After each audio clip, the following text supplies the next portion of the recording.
ఆంధ్రప్రదేశ్ ముఖ్యమంత్రి వైఎస్ జగన్మోహన్ రెడ్డి 4 జనవరి గురువారం నాడు హఠాత్తుగా తెలంగాణ మాజీ ముఖ్యమంత్రి కేసీఆర్ యొక్క ఆరోగ్య పరిస్థితిని తెలుసుకోవడానికి ఆయన తుంటి ఆపరేషన్ చేయించుకుని హైదరాబాదులో విశ్రాంతి తీసుకుంటున్న వాడిని పరామర్శ పేరిట ఆయన హఠాత్తుగా ఈ కార్యక్రమం పెట్టుకోవటానికి ఇది పరామర్శేనా ఏమైనా రాజకీయ వ్యూహరచన చేస్తున్నారా అని రాజకీయ విశ్లేషకులు భావిస్తున్నారు. ఒక రకంగా చెప్పాలంటే కేసీఆర్ జగన్మోహన్ రెడ్డికి గురువు. 2019 ఎన్నికల్లో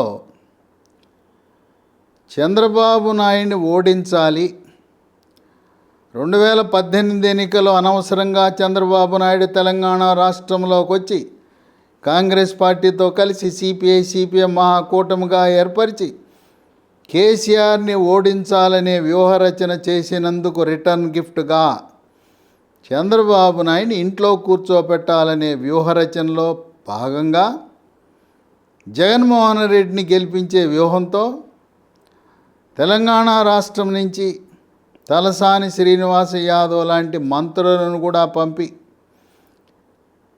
ఆంధ్రప్రదేశ్ పారిశ్రామికవేత్తలు ఎవరైతే హైదరాబాదు తెలంగాణ రాష్ట్రంలో వ్యాపారస్తులు కాంట్రాక్టర్లు ఆంధ్రప్రదేశ్ వివిధ జిల్లాల నుంచి ఉన్నారో వాళ్ళందరినీ పిలిచి సమావేశపెట్టి వాళ్ళని ఒత్తిడి పెట్టి వాళ్ళ కుటుంబ సభ్యులు ఎవరైనా తెలుగుదేశం పార్టీలో ఉంటే ఆ పార్టీలకు రాజీనామా చేయించి వైఎస్ఆర్సీపీకి అనుకూలంగా తెలంగాణలో ఉండే కాంట్రాక్టర్లు పారిశ్రామికవేత్తలు పెట్టుబడిదారులు అందరూ కూడా జగన్మోహన్ రెడ్డి విజయాన్ని కృషి చేశారు.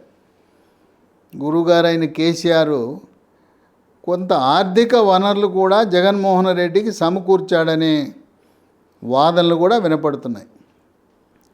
ఇప్పుడు ఇదే రోజు ఢిల్లీలో జగన్మోహన్ రెడ్డి చెల్లెలు షర్మిల వైఎస్ఆర్ తెలంగాణ పార్టీని కాంగ్రెస్ పార్టీలో విలీనం చేసింది. జాతీయ కాంగ్రెస్ అధ్యక్షుడు మల్లికార్జున ఖర్గే, రాహుల్ గాంధీ సమక్షంలో కాంగ్రెస్ కండవా కప్పుకొని ఆమె ఆంధ్రప్రదేశ్ రాష్ట్రంలో కాంగ్రెస్ పార్టీని మళ్ళీ పూర్వ వైభవం తెచ్చే విధంగా అడుగులు వేయాలని చెప్పి ఆమె సంకల్పంతో ఈ రోజు నుంచి ఆమె యజ్ఞాన్ని ప్రారంభించింది. విశేషం ఏంటంటే ఈ రోజున వైఎస్ఆర్సీపీ పార్టీ మొత్తం కాంగ్రెస్ పార్టీ కార్యకర్తలు నాయకులు శ్రేణులు అదే వాళ్లే నాయకులే, అక్కడున్న ఎమ్మెల్యేలు మాజీ మంత్రులు మాజీ ఎమ్మెల్సీలు మాజీ ఎంపీలే వైఎస్ఆర్సీపీ పార్టీ. ఒక రకంగా చెప్పాలంటే కాంగ్రెస్ పార్టీలో ఉన్న వాళ్ళందరూ వచ్చి వైఎస్ఆర్సీపీ పార్టీలో చేరారు. ఇప్పుడు మళ్ళీ మాతృ సంస్థ స్వగృహ అద్దెంటికి వచ్చాము మేము సొంత ఇంటికి వెళ్తామని అంటారేమో అని వైఎస్ఆర్సీపీ పార్టీ అధ్యక్షుడికి ఒక సంకటం పట్టుకున్నది. జగన్మోహన్ రెడ్డి 16 నెలలు జైల్లో ఉన్నప్పుడు పార్టీని బతికించింది. పాదయాత్రని యథావిధిగా కొనసాగిస్తూ తల్లి విజయమ్మ, చెల్లెలు షర్మిల ఎండనక వాననక రాత్రనక పగలనక కాళ్ళు బొబ్బలెక్కిన మోకాళ్ళు నొప్పులున్నా గొంతు పోయినా మరి వాళ్ళిద్దరూ కూడా అమ్మా కూతుళ్ళు పట్టుదలతో పార్టీని బతికించి 16 నెలల పాటు పాదయాత్ర చేసి విజయవంతం చేసి జగన్మోహన్ రెడ్డి 2019లో ముఖ్యమంత్రి కావడానికి సహకరించారు. షర్మిల భర్త బ్రదర్ అనిల్ తనదైన శైలిలో ఆంధ్రప్రదేశ్ రాష్ట్రంలో ఉండే అన్ని చర్చిలతో అది ఒక సమన్వయంతో క్రైస్తవ సమాజాన్ని ఒక తాటిపైకి తెచ్చి వాళ్ళందరూ కూడా జగన్మోహన్ రెడ్డికి ఓటు వేసేలా కృషి చేశాడు. విజయమ్మ షర్మిల కృషితో పాటు బ్రదర్ అనిల్ యొక్క కృషిని మనం మరువలేం.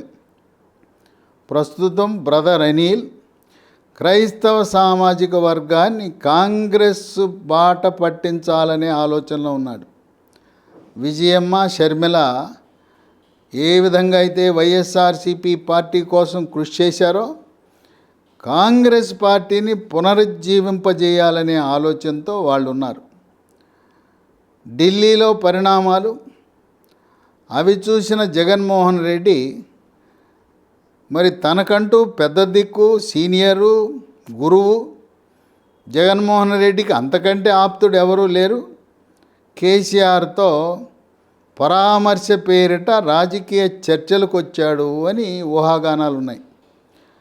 ప్రధానంగా 2 అంశాలు ఆయన కేసీఆర్తో చర్చించబోతున్నాడనే ఊహాగానాలు ఉన్నాయి. మొట్టమొదటిది, కేసీఆర్ అంతటి సీనియర్ నాయకుడు 45 మంది అవినీతి అరాచక అక్రమ ప్రజాదరణ కోల్పోయిన ఎమ్మెల్యేలను మార్చటానికి భయపడ్డాడు. ఈ 45 మంది ఎమ్మెల్యేలను మారిస్తే వీళ్ళందరూ వెళ్ళిపోయి ఈటెల రాజేందర్ను సంప్రదించి భారతీయ జనతా పార్టీలో చేరితే పార్టీ బలహీనపడుతుంది, మనం గెలమని భయంతో అంత ధైర్యవంతుడు, అంత సాహసవంతుడు, నియంత లాంటి కేసీఆరే ఈ ఎమ్మెల్యేలు గోడలు దూకటంలో సిద్ధాస్తులని తెలిసి ఓడిపోతారని తెలిసిన ఎమ్మెల్యేలకు కూడా సీట్లు ఇచ్చినాడు. అది గమనించిన వైఎస్ జగన్మోహన్ రెడ్డి ఓడిపోయే ఎమ్మెల్యేలకు ఏదో పార్టీలు మారతారని మనం ఇస్తే పార్టీయే పుట్టి మునిగిపోతుంది, పార్టీయే మునిగిపోతుంది, ఓడిపోతామనే లక్ష్యంతో ఒక 70 మందిని 175 నియోజకవర్గాల్లో మార్పులు చేర్పులు. ఇది కొంతమంది ఏమనుకుంటున్నారంటే రాజకీయ వర్గాల్లో చెడు కూడా ఆడేస్తున్నాడు, కబడ్డీ ఆడేస్తున్నాడు. ప్రభుత్వ ఉద్యోగులను టీచర్లను ఎలా బదిలీ చేస్తారో ఆ విధంగా బదిలీ చేసేస్తున్నాడు జగన్మోహన్ రెడ్డి. ఒక జిల్లా నుంచి మరొక జిల్లా, ఒక నియోజకవర్గం నుంచి మరొక నియోజకవర్గం, అసెంబ్లీ వాళ్ళని 2 జిల్లాలు దాటించి ఎక్కడో పార్లమెంటుకు పెట్టడం. ఈ విధంగా ప్రభుత్వ ఉద్యోగుల బదిలీలను తలపించే విధంగా రాజకీయ వ్యవస్థలో 70 మందిని మార్చడం అంటే సాహసోపేతమైన నిర్ణయమే. జగన్మోహన్ రెడ్డి కేసీఆర్ లాగా నియంతృత్వ పాలన. కేసీఆర్ ఎవరిని కలవడు, ఎమ్మెల్యేలను కలవడు, ప్రజాప్రతినిధులను కలవడు, ప్రతిపక్ష నాయకులను కలవడు, ఎవరిని కలవడు. అదేవిధంగా జగన్మోహన్ రెడ్డి కూడా సర్వ కార్యకలాపాలు కూడా సజ్జల రామకృష్ణారెడ్డి ద్వారా, వైవి సుబ్బారెడ్డి ద్వారా, విజయసాయిరెడ్డి ద్వారా నిర్వహించడమే కానీ ఎవరైనా ఇంటర్వ్యూ కోరితే మీరు సజ్జలను కలవండి, ఆర్కేని కలవండి, రామకృష్ణారెడ్డిని కలవండి అని సమాధానం. ఆ విధంగా ప్రజలను కలవడు, ప్రజాప్రతినిధులను కలవడు, ఎన్నికైన ఎమ్మెల్యేలను కలవడు, ఎమ్మెల్సీలను కలవడు, మంత్రులను కలవడు. ఇప్పుడు జగన్మోహన్ రెడ్డి ధైర్యం ఏంటంటే నేను 70 మందిని తీసేస్తే ఎక్కడ పోతారు వీళ్ళు? నా దగ్గరే ఉండాలి. ఎందుకంటే మళ్ళీ వైఎస్ఆర్సీపీ అధికారంలోకి వస్తే ఏదో విధంగా ఎమ్మెల్సీనో కార్పొరేషనో రాజ్యసభ ఏదో ఒకటి ఇస్తాను. అయినా వీళ్ళు ఓడిపోతారనుకునే నా దగ్గర తీసేసిన ఎమ్మెల్యేలు తెలుగుదేశమా ఫుల్, జనసేన ఫుల్, వాళ్ళే నాయకులు ఎక్కువైపోయి వాళ్ళు నియోజకవర్గాల కేటాయింపులో వాళ్ళే కష్టపడుతున్నారు. కనుక జనసేన తెలుగుదేశం పార్టీ హౌస్ఫుల్, అక్కడ ఖాళీలు లేవు. ఇప్పుడు ఓడిపోతారనుకున్న వైఎస్ఆర్సీపీ తీసేసిన ఎమ్మెల్యేలను తెలుగుదేశం జనసేన చేర్చుకోవచ్చు కాక చేర్చుకున్న ప్రస్తుత ఎన్నికల్లో 2024 ఎన్నికల్లో సీట్ ఇవ్వరు. అక్కడ ఖాళీలు లేవు. పొలిటికల్ వ్యాక్యూమ్, రాజకీయ శూన్యత అక్కడ లేదు. బీజేపీ అంటే బీజేపీకి వచ్చేవి ఒక 6 లోక్సభ సీట్లు, 13 అసెంబ్లీ సీట్లు, దానికి సరిపడా వాళ్ళే సీనియర్ నాయకులు ఉన్నారు. కనుక జగన్మోహన్ రెడ్డి ఇప్పటి వరకు ధైర్యంగా ఉన్నది ఏంటంటే నేను తీసేస్తే వాళ్ళకి సీట్లు ఇవ్వకపోతే ఇక్కడే పడి ఉంటారు, వైఎస్ఆర్సీపీ పార్టీలో పడి ఉంటారు. ఇంకా వాళ్ళకి ప్రత్యామ్నాయం ఏమన్నది? ఇక్కడే ఉంటారు. జనసేన ఖాళీ లేదు, తెలుగుదేశంలో ఖాళీ లేదు, బీజేపీలో ఖాళీ లేదు. ఒకవేళ ఆ పార్టీలోకి వెళ్ళినా వాళ్ళు హామీలు ఇస్తారు. చంద్రబాబు నాయుడు ముఖ్యమంత్రి అయితే నీకు ఎమ్మెల్సీ ఇస్తాం, కార్పొరేషన్ ఇస్తాం, జిల్లా పరిషత్ చైర్మన్ ఇస్తాం, మేయర్ ఇస్తామని హామీలే కానీ పోటీ చేసే అవకాశం ఉండదు. అందువల్ల ఇప్పుడు కొరడాలు జొలిపిస్తూ మార్పులు చేర్పులని ఎమ్మెల్యేలలో గుబులు పుట్టించాడు. కొంతమంది ఎమ్మెల్యేలు తిరుగుబాటు ప్రకటించేశారు. మీరు మమ్మల్ని వాడుకొని వదిలేస్తారా? ఆయన చిత్తూరు జిల్లా పూతలపట్టు నియోజకవర్గ ఎమ్మెల్యే ఎంఎస్ బాబు అని ఉన్నాడు, దళితుడు. ఆయన బహిరంగంగా పత్రికాముఖంగానే చెప్పాడు, మేము ఎస్సీలు దళిత ఎమ్మెల్యేలు నీకు లోకుగా ఉన్నారా? బీసీలు వెనుకబడిన వర్గాలంటే నీకు లోకువా? మా చిత్తూరు మా తిరుపతి జిల్లాలో అగ్రవర్ణాలకు చెందిన ఎమ్మెల్యేలు ఓడిపోతారని తెలిసినా నీకు వాళ్ళు మార్చే దమ్ము ధైర్యం లేదు. మేమేదో బలహీన వర్గాలు దళితులు బీసీలు గిరిజనులని మా సీట్లు మారుస్తున్నావా అని చెప్పి ఒక కలవరం సృష్టించాడు, కంపం సృష్టించాడు. ఇప్పుడు ఈ ఎంఎస్ బాబు ఎమ్మెల్యే చేసిన వ్యతిరేక వ్యాఖ్యలు వైఎస్ఆర్సీపీ పార్టీలో ప్రకంపనాలు సృష్టిస్తున్నాయి.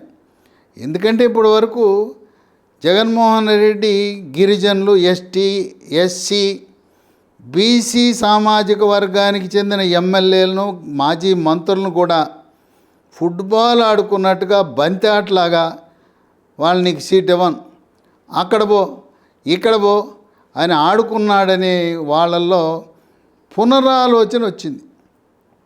ఇటువంటి తరుణంలో ఈ విషయంలో ఇంత స్పీడ్గా మార్పులు చేర్పులు చేస్తే వీళ్ళందరూ సీట్లు రాని వాళ్ళందరూ కూడా ఇప్పటికే మంగళగిరి నియోజకవర్గ ఎమ్మెల్యే ఆళ్ల రామకృష్ణారెడ్డి, ఆయన షర్మిల ఆధ్వర్యంలో ఆంధ్రప్రదేశ్లో కాంగ్రెస్ పార్టీలో చేరి మంగళగిరి నియోజకవర్గం నుంచి కానీ లేదా గుంటూరు లోక్సభ నుంచి కానీ పోటీ చేయడానికి రంగం సిద్ధం చేసుకున్నాడు. ఇప్పటికే ఆళ్ల రామకృష్ణారెడ్డి పలువురు సీట్లు రాని ఎమ్మెల్యేలతో సంప్రదింపులు జరిపి ఒక జాబితా తయారు చేశాడు. ఆళ్ల రామకృష్ణారెడ్డి ఆర్కే చేతిలో 40 మంది సీటు రాని, సీటు కోల్పోయినా లేదా ఎక్కడికో వేరే నియోజకవర్గంలో విసిరి పారేస్తే ఆ నియోజకవర్గం ఉండే ప్రజలు వీళ్ళని ఆదరించాలి కదా. అసంతృప్తితో ఉన్న 40 మంది ఎమ్మెల్యేల జాబితా, మరో 30 మంది ముఖ్య నాయకుల యొక్క జాబితా, వైఎస్ఆర్సీపీలో 70 మంది జాబితా సిద్ధం చేశాడు. త్వరలో అంచెలంచెలుగా దశల వారీగా వీళ్ళందరూ కూడా షర్మిల సమక్షంలో ఆంధ్రప్రదేశ్లో కాంగ్రెస్ పార్టీలో చేరబోతున్నారు. దానికి సమన్వయకర్తగా మంగళగిరి ఎమ్మెల్యే వ్యవహరిస్తున్నాడు. ఇప్పుడు జగన్మోహన్ రెడ్డి కేసీఆర్ని సంప్రదించి ఆయన యొక్క సీనియారిటీ, ఆయన యొక్క అనుభవాన్ని బట్టి కేసీఆర్ ఏ విధంగా అయితే ఎమ్మెల్యేలను సహించి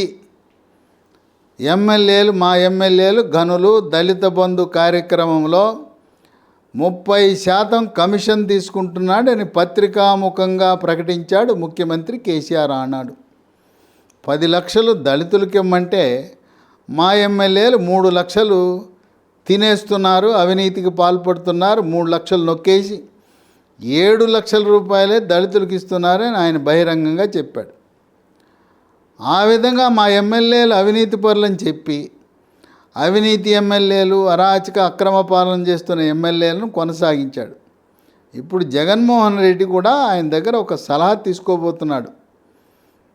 కేసీఆర్ వ్యూహంలాగా ప్రస్తుతం ఉన్న వైఎస్ఆర్సీపీ ఎమ్మెల్యేలనే కొనసాగిస్తూ మన అదృష్టం పరీక్షించుకుందాం, లేదంటే ఈ వైఎస్ఆర్సీపీ ఎమ్మెల్యేలు అందరూ కాంగ్రెస్ పార్టీకి వెళ్ళిపోతే 1% ఓట్లున్న కాంగ్రెస్ పార్టీ బలపడి వైఎస్ఆర్సీపీ ఓట్లే చీలతాయి కానీ కాంగ్రెస్ పార్టీకి జనసేన, తెలుగుదేశం, బీజేపీ వాళ్ళు ఓట్లు వేయరు.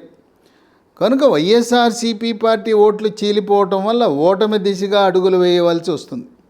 అందువల్ల కేసీఆర్ని ఈయన అడిగే సలహా ఏంటంటే, కేసీఆర్ వ్యూహంలాగా కళ్ళు మూసుకుని ఇక వాడు అవినీతి పరుడో అక్రమార్జన పరుడో వాణ్ణే కొనసాగించి పార్టీ మారకుండా కాపాడుకుని వాళ్ళకే సీట్లు ఇచ్చి ఇక గెలుపు ఓటమిలు మన అదృష్టం పరీక్షించుకుందాం అని ఆ విధంగా వెళ్ళటమా, లేదు ఇప్పుడు చేస్తున్న మార్పులు చేర్పులు అనే కార్యక్రమం, దీంట్లో ఇప్పటికే 37 చోట్ల మార్పులు చేర్పులు చేశాడు.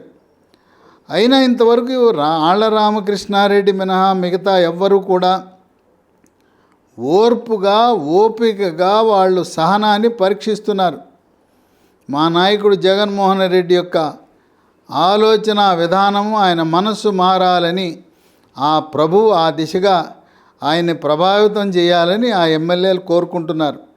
మా నాయకుడి మనస్సు మారాలి, ప్రభువు కరుణించాలి, మనసు మారి మళ్ళీ నాకే సీట్ ఇవ్వాలి అని చెప్పి వాళ్ళు కోరుకుంటున్నారు. ఎవరు ఇంతవరకు బయటపడి రాజీనామా చేసి బయట పార్టీలో చేరటం లేదు. కొంతమంది తెలుగుదేశం పార్టీతో జనసేనతో టచ్లో ఉన్నారు. వాళ్ళు ఏం చెప్పారంటే, మేము అధికారంలోకి వస్తే మీకు నామినేటెడ్ పదవులు ఇస్తామని చెప్పారు, కానీ సీట్లు కేటాయించటానికి ఎక్కువ అవకాశాలు జనసేనకు తెలుగుదేశం పార్టీకి లేదు. ఇది మొదటి అంశము చర్చ. దానిలో కేసీఆర్ తన రాజకీయ అనుభవాన్ని రంగరించి జగన్మోహన్ రెడ్డికి సలహా ఇవ్వబోతాడు. నేను అనుకోవడం, కేసీఆర్ వద్దు, మీ ఎమ్మెల్యేలపై కొరడా జొలిపించొద్దు, నా అంతటి రాజకీయ అనుభవం ఉన్నాడే, నన్నే 3 చెరువులు నీళ్లు తాగిస్తారు ఎమ్మెల్యేలని. ఎందుకంటే ఇప్పుడు దాకా జరిగింది వేరు. ఎన్నికల నోటిఫికేషన్ వచ్చే ముందు ఎమ్మెల్యేలు మోస్ట్ పవర్ఫుల్, వాళ్ళు లెక్క కూడా చేయడు. ముఖ్యమంత్రి రమ్మన్నారంటే చూస్తాలే అంటాడు. ముఖ్యమంత్రి అంటే భయము భక్తి ఉండదు. ఇప్పుడు దాకా మమ్మల్ని ఆడుకున్నారు, ఇప్పుడు మిమ్మల్ని ఆడుకుంటాం, ముఖ్యమంత్రి కార్యాలయం ముఖ్యమంత్రితో ఆడుకుంటా ఉంటారు ఎమ్మెల్యేలు. అందువల్ల కేసీఆర్ అంతటి వాడు తలొగ్గి ఎమ్మెల్యేల యొక్క ఒత్తిడికి లొంగి పార్టీ మారతారనే భయంతో 45 మందిని సీట్లు ఇచ్చినవాడు. అదేవిధంగా జగన్మోహన్ రెడ్డి కూడా, సరే నీ అదృష్టం పరీక్షించుకో, నువ్వు కూడా ఎవరిని మార్చొద్దు, ఏదో కొద్దిమంది 4-5 మార్చు, మిగతా అందరినీ కూడా కొనసాగించు, లేదా మొత్తం మూకమ్మడిగా కాంగ్రెస్ పార్టీకి వెళ్ళిపోయి నీ ఓట్లకు గండి కొట్టే అవకాశం ఉందని సలహా ఇస్తాడని విశ్లేషకులు ఊహాగానాలు ఉన్నాయి. ఇక రెండో అంశం, ఎప్పుడు కూడా రాజకీయాల్లో శాశ్వత శత్రువు శాశ్వత మిత్రులు అనేది ఉండరు. రాజకీయం అనేది అనుకూలత. రాజకీయ పార్టీలు ఉన్నాయి రాజ్య పాలన చేయటానికి, పార్టీని నిర్వహించడానికి కాదు. ఎత్తులకు పై ఎత్తులు, వ్యూహాలకు ప్రతి వ్యూహాలు ఎప్పటికప్పుడు రచిస్తూ అవసరాన్ని బట్టి ఒకసారి కలవటం, వేరవటం, 2 సార్లు 3 సార్లు కలవటం, మళ్ళీ 3 సార్లు వేరుపడటం, ఏ పార్టీతో విభేదించాం మళ్ళీ ఆ పార్టీతో కలవటం, కొన్నాళ్ళు తిట్టుకోవటం, తిట్టుకున్న పార్టీతో మళ్ళీ కలిసి ప్రేమించుకోవటం, ఈ విధంగా విడాకులు పుచ్చుకున్న రాజకీయ పార్టీలు మళ్ళీ కలవటం, ఇలాంటివి అనేది ఈనాటి రాజకీయాల్లో భారతదేశంలో సహజసిద్ధమైనవి. మరి అష్టకష్టాలకు కారణమైన కాంగ్రెస్ పార్టీ, జగన్మోహన్ రెడ్డిని జైల్లో పెట్టించిన పార్టీ కాంగ్రెస్ పార్టీ, అసలు వైఎస్ఆర్సీపీ పార్టీ ఆవిర్భావానికి కారణమైన కాంగ్రెస్ పార్టీ, అటువంటి పార్టీలోనే షర్మిల చేరటం, దానికి విజయం అంగీకరించటం, మరి ఇది రాజకీయ వ్యూహం ప్రతి వ్యూహంలో భాగం. కనుక శాశ్వతంగా ఒక పార్టీతో శత్రుత్వం పెట్టుకోవాల్సిన అవసరం లేదు. కేసీఆర్ నేను ప్రధానమంత్రి కావాలని అత్యాశకు పోయాడు. ప్రాంతీయ పార్టీని జాతీయ పార్టీగా బీఆర్ఎస్ పార్టీగా నామకరణం చేసి, పక్క రాష్ట్రమైన కర్ణాటకలో ఎన్నికలు జరిగితే కర్ణాటకలో పోటీ చేయలే. కర్ణాటకలో 1 కోటి మంది తెలుగు ప్రజలు ఉన్నారు. ఎక్కడో మరాఠీ మాట్లాడే మహారాష్ట్రలో తిరగడం మొదలుపెట్టాడు. సమయం అంతా వృధా, మరి డబ్బులు వృధా. ఆ విధంగా కాలము వృధా చేయటం వల్ల, అత్యాశకు పోవటం వల్ల అసలుకే భూమి కదిలిపోయింది. నేల విడిచి సాము అన్నట్టుంది. ఆంధ్రప్రదేశ్ రాష్ట్రంలో ప్రధానమంత్రి మోదీతో శత్రుత్వం పెట్టుకుని పతనమయ్యాడు చంద్రబాబు నాయుడు.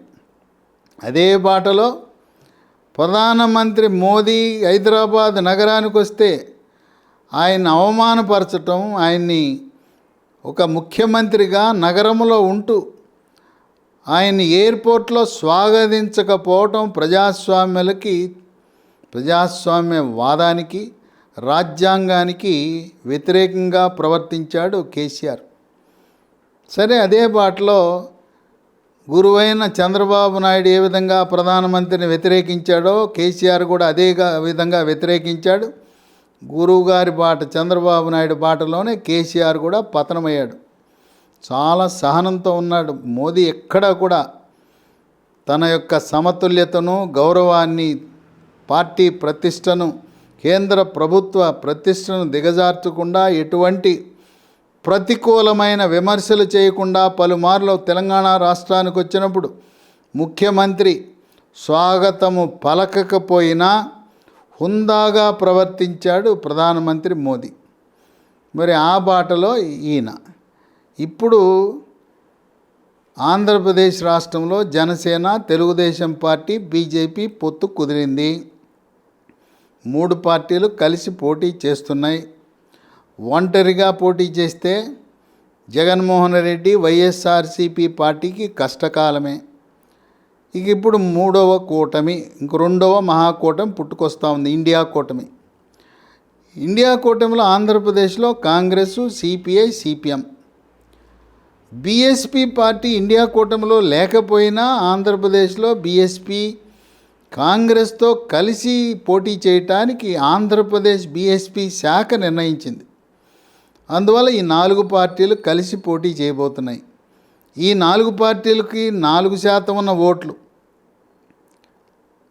వైఎస్ఆర్సీపీ పార్టీ ఓటు శాతానికి గండి కొట్టి వైఎస్ఆర్సీపీ పార్టీ ఓటమికి దారి తీస్తుందనే భయము జగన్మోహన్ రెడ్డిని పీడిస్తూ ఉంది. వైఎస్ఆర్సీపీ పార్టీ అంటే ఏమీ లేదు, అది కాంగ్రెస్ పార్టీయే.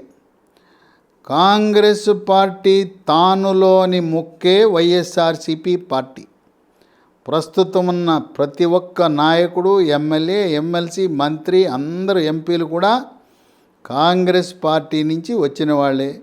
మళ్ళీ వాళ్ళు స్వగృహ, మాతృ సంస్థ, సొంతిల్లని వెళ్ళిపోతే కష్టకాలం ఎదురవుతుంది.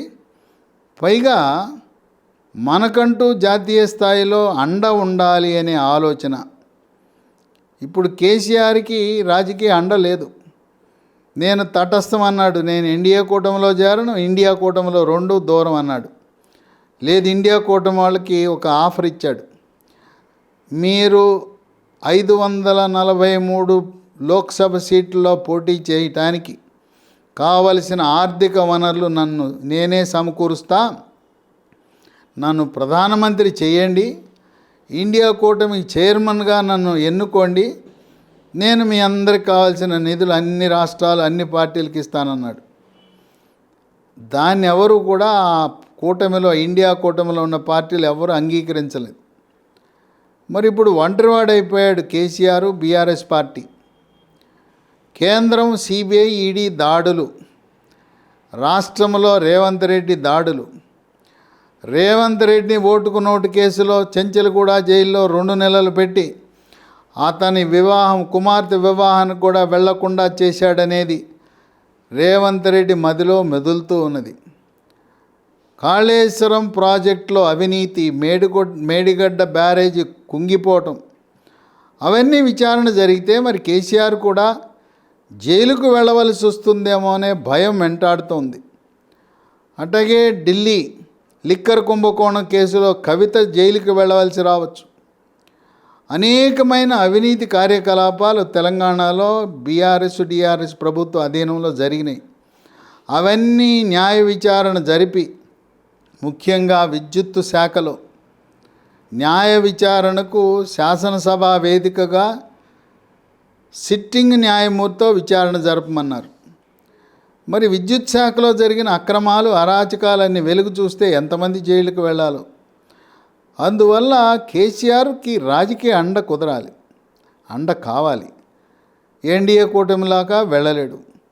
అందువల్ల కాంగ్రెస్ పార్టీకి దగ్గరవుదామని ప్రయత్నం చేస్తాడు. కానీ రేవంత్ రెడ్డి అది సాధ్యపడినవాడు.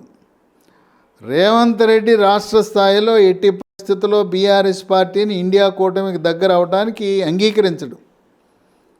ఎందుకంటే షర్మిల పార్టీ వైఎస్ఆర్టీపీ పార్టీని కాంగ్రెస్లో విలీనం చేస్తానంటేనే ఒప్పుకోలే.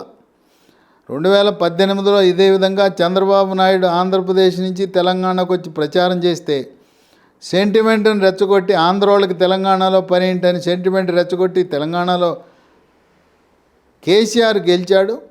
కనుక షర్మిల పార్టీని కాంగ్రెస్లో విలీనం చేసుకోవడం వల్ల కాంగ్రెస్ తీవ్రమైన నష్టపోతుంది. అందువల్ల ఎట్టి పరిస్థితుల్లో షర్మిలను షరతులు లేకుండా మనకు మద్దతు ఇవ్వండి, మనం ఏం సీట్లు కూడా ఇవ్వము అని చెప్పమన్నాడు. రేవంత్ రెడ్డి వ్యూహరచన ఫలించింది. అదేవిధంగా ఇప్పుడు కేసీఆర్ బీఆర్ఎస్ పార్టీ ఇండియా కూటమిలో చేరతానంటే కాంగ్రెస్ పార్టీ తెలంగాణ రాష్ట్రంలో పతనం అయిపోతుంది.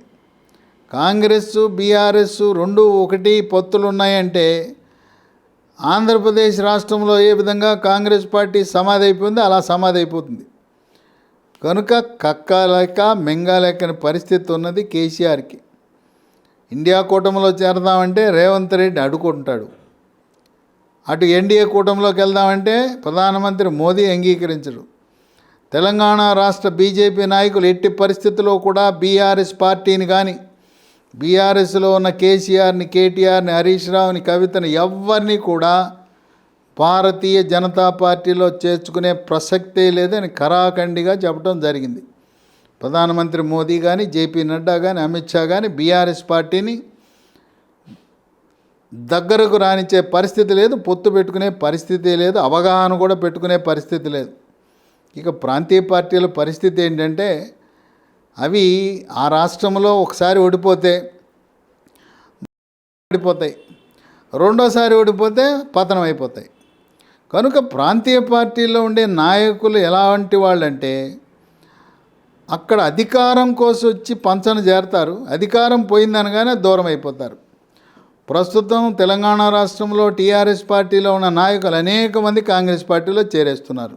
ముఖ్యంగా స్థానిక సంస్థల వాళ్ళు, సర్పంచులు, ఎంపీపీలు, జెడ్పీటీసీలు, మున్సిపల్ కౌన్సిలర్లు, మున్సిపల్ చైర్మన్లు, మేయర్లు, కార్పొరేటర్లు పనులు కావాలంటే అధికార పార్టీకి అనుకూలంగా ఉండాలి, ఎమ్మెల్యేకి అనుకూలంగా ఉండాలని మూకుమ్మడిగా టీఆర్ఎస్ పార్టీ నుంచి కాంగ్రెస్ పార్టీలోకి వలసలు ప్రారంభమయ్యాయి. కనుక ప్రాంతీయ పార్టీలు ఎప్పుడు కూడా ఒక ప్రైవేట్ లిమిటెడ్ కంపెనీ లాంటిదే. ఒక చిన్న ప్రైవేట్ కంపెనీ ఏ విధంగా ఉంటుందో ప్రాంతీయ పార్టీలు కూడా అంతే.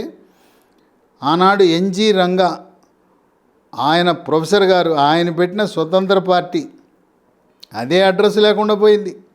కనుక ఎప్పుడైనా జాతీయ స్థాయిలో జాతీయ పార్టీలకే మనుగడ ఉంటుంది, ప్రాంతీయ పార్టీలు వస్తాయి పోతాయి, 10 ఏళ్ళలో 15 ఏళ్ళలో 20 ఏళ్ళలో పరిపాలన చేస్తాయి, తదుపరి కనుమరుగైపోతాయి.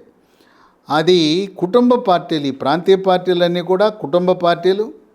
అదే జాతీయ పార్టీలు అయితే అంతర్గత ప్రజాస్వామ్యం ఉంటుంది, ఏం మాట్లాడినా చెల్లిపోతుంది.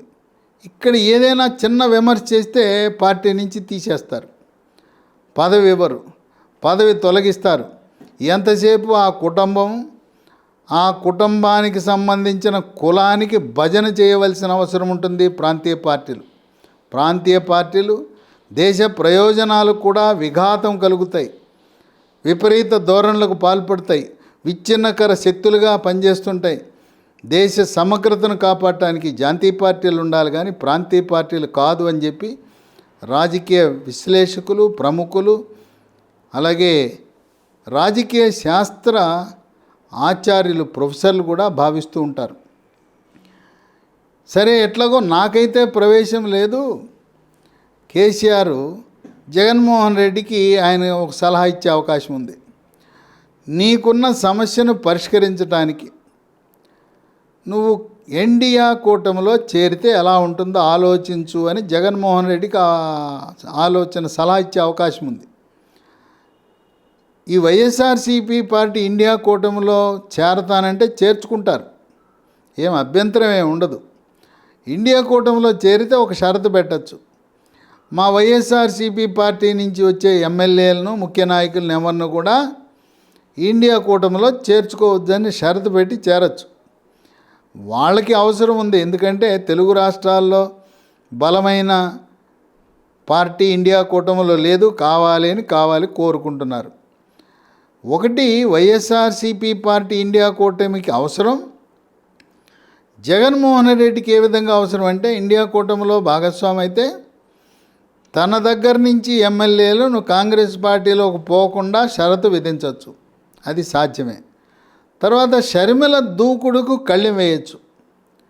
షర్మిల కాంగ్రెస్ పార్టీ తను ఒక్కతే ఉంటే జగన్మోహన్ రెడ్డి వైఎస్ఆర్సీపీ పార్టీ ప్రయోజనాలకు భంగం కలుగుతుంది.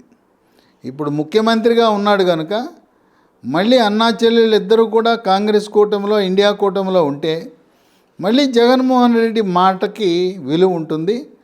ఆ విధంగా షర్మిల వైఎస్ఆర్సీపీ పార్టీలో ఉండే ఎమ్మెల్యేలను ముఖ్య నాయకులను కాంగ్రెస్ పార్టీలోకి ప్రవేశించకుండా షర్మిలను నియంత్రించడానికి, ఆమె వేగాన్ని నియంత్రించడానికి, వైఎస్ఆర్సీపీ పార్టీ బలహీనపడకుండా కేసీఆర్ జగన్మోహన్ రెడ్డికి ఒక సూచన ఇచ్చే అవకాశం ఉంది.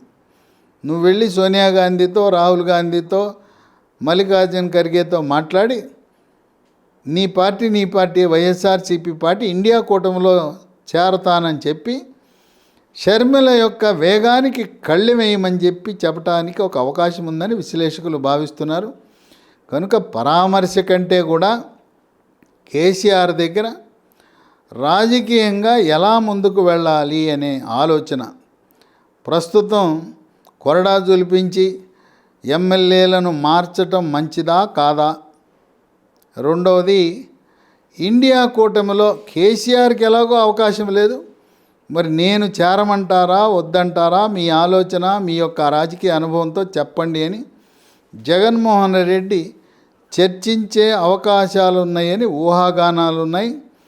ఏది ఏమైనా కేసీఆర్ టీఆర్ఎస్ పార్టీని బీఆర్ఎస్ పార్టీగా నామకరణం చేసి నియంతృత్వ పాలనతో ప్రజలను కలవకుండా, ప్రజాప్రతినిధులను కలవకుండా, మంత్రులకు అధికారాలు లేకుండా ఎమ్మెల్యేలను మంత్రులను ఆయన కలవకుండా ఆ విధంగా పార్టీ పతనానికి కేసీఆర్ యొక్క నియంతృత్వ పోకడి అని చెప్పి ఆ పార్టీ సీనియర్ నాయకులు, విశ్లేషకులు, విజ్ఞులు, మేధావులు భావిస్తున్నారు. ఏది ఏమైనా వైఎస్ఆర్సీపీ పార్టీ యొక్క వేగానికి కళ్ళెం వేయటానికి కాంగ్రెస్ పార్టీ షర్మిలను ఆంధ్రప్రదేశ్ రాష్ట్ర ప్రదేశ్ కాంగ్రెస్ కమిటీ అధ్యక్షురాలుగా కానీ, లేదా స్టార్ క్యాంపెయినర్గా కానీ, లేదు జాతీయ ప్రధాన కార్యదర్శిగా బాధ్యతలు అప్పజెప్పే అవకాశం ఉందని ఊహాగానాలు ఉన్నాయి. ఇంకా వాళ్ళు నిర్ణయం తీసుకోలేదు. అయినా తెలుగు రాష్ట్రాల్లో షర్మిలకు మంచి పాత్ర ఉంటుందని భావిస్తున్నారు. వైఎస్ఆర్టీపీ పార్టీకి చెందిన నాయకులకు తెలంగాణ రాష్ట్రంలో రేవంత్ రెడ్డికి చెప్పి కొన్ని నామినేటెడ్ పోస్టులు కూడా ఇచ్చే విధంగా కాంగ్రెస్ హైకమాండ్తో షర్మిల చర్చించిందని వార్తలు వెలువడుతున్నాయి. ఏదేమైనా కేసీఆర్ని జగన్మోహన్ రెడ్డి పరామర్శ ఆయన రాజకీయ వ్యూహం కోసం, ఆయన ఆలోచన కోసం, ఆయన యొక్క అనుభవంతో వైఎస్ జగన్మోహన్ రెడ్డికి బాట ఎలా వెళ్ళాలి అనేది తెలుసుకోవటానికి వచ్చాడని చెప్పి ఊహాగానాలు చెలరేగుతున్నాయి. కేసీఆర్ని కలిసిన తర్వాత లోటస్ పాండ్లో 2 సంవత్సరాల తర్వాత తన నివాసానికి వెళ్తున్నాడు. అక్కడ తల్లి విజయమ్మను కూడా గౌరవపూర్వకంగా, మర్యాదపూర్వకంగా కలిసి ఆమెకు కూడా నమస్కరించి వీలైతే షర్మిల వేగాన్ని తగ్గించే విధంగా విజయమ్మని ఒక స్పీడ్ బ్రేకర్లా ఉపయోగించుకోవాలని ఇన్నాళ్ళకి తల్లి విలువ తెలిసొచ్చింది. ఆమె గౌరవ అధ్యక్షురాలుగా ఎంతో కృషి చేస్తే ఆమెని గడ్డిపోచకు ఇచ్చిన విలువ కూడా ఇవ్వలేదు. తల్లి విలువ, తల్లి చేసిన సేవ. ఇప్పుడు ఆమెని అడ్డం పెట్టుకుని స్పీడ్ బ్రేకర్ షర్మిల యొక్క వేగానికి, బ్రదర్ అనిల్ కుమార్ యొక్క వేగాన్ని నిరోధించటానికి ఒక అవరోధంగా తల్లిని వినియోగించుకుంటున్నాడనే ఊహాగానాలు ఉన్నాయి. వేచి చూద్దాం. వైఎస్ఆర్సీపీ పార్టీకి కష్టకాలము దాపురించింది. ఒక పక్క జనసేన, తెలుగుదేశం పార్టీ, బీజేపీ ఉధృతంగా ప్రజల్లోకి వెళుతూ చంద్రబాబు నాయుడు ఆయన్ని అరెస్ట్ చేయటం వల్ల జగన్మోహన్ రెడ్డి చారిత్రాత్మకమైన తప్పిదం చేశాడని, మళ్ళీ చంద్రబాబు నాయుడే ముఖ్యమంత్రి కాబోతున్నాడని ఆంధ్రప్రదేశ్ ప్రజలందరూ ఏ నోట విన్నా, ఏ గ్రామం, ఏ పట్టణంలోకి వెళ్ళినా కాబోయే ముఖ్యమంత్రి చంద్రబాబు నాయుడని మాట వినిపిస్తున్న తరుణంలో జగన్మోహన్ రెడ్డి ఒంటరిగా ఎవరి మాట వినకుండా తన ఒంటరి పోకడ ఎంతవరకు మరి ఫలితాలు ఇస్తాయి అనేది ప్రశ్నార్థకంగా విశ్లేషకులు భావిస్తున్నారు. వేచి చూద్దాం. గురువుగారైన కేసీఆర్ జగన్మోహన్ రెడ్డికి ఏ విధంగా సలహా ఇచ్చాడనేది కాలమే నిర్ణయిస్తుంది.